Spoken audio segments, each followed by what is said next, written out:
Greetings once again from sunny Bavaria, and I hope that you're all doing well. I have had some alarming news. My wife is now working from home.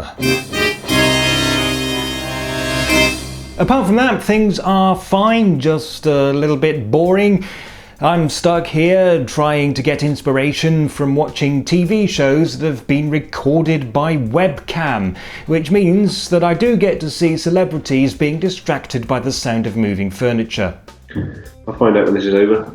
It's the bailiffs. I've avoided talking too much about the virus itself, mainly because I'm not a virologist. But hey, what's the worst that could happen? Well, the worst that could happen would be that I spread dangerous misinformation and put people's lives at risk.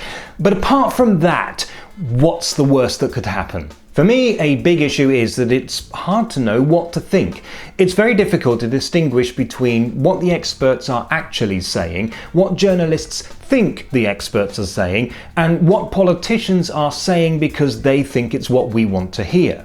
But let's try to take stock of the situation so far. And we'll begin with this graph, which gives me some grounds for optimism.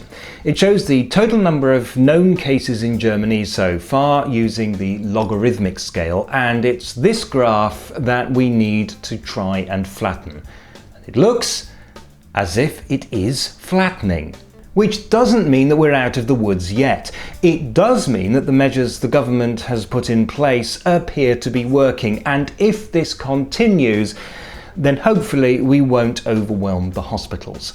But we are going to see more infections and, sadly, more fatalities. So, are we going to see the restrictions lifted soon?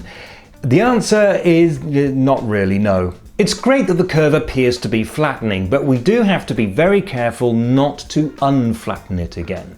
And so the German government is being very cautious about this and is currently telling us that we may soon start to see an incremental, phased relaxation of the restrictions. And that, we're being told, is likely to continue until sometime next year. You see, there has to be a balance between protecting the economy and avoiding a second wave of the pandemic, and that means that anything involving large crowds will be the last to open up. And that means that if you've booked a trip to this year's Oktoberfest, you might have to prepare yourself for some bad news. One thing that might happen in the near future is mandatory face masks in shops and on public transportation, as soon as enough masks are available.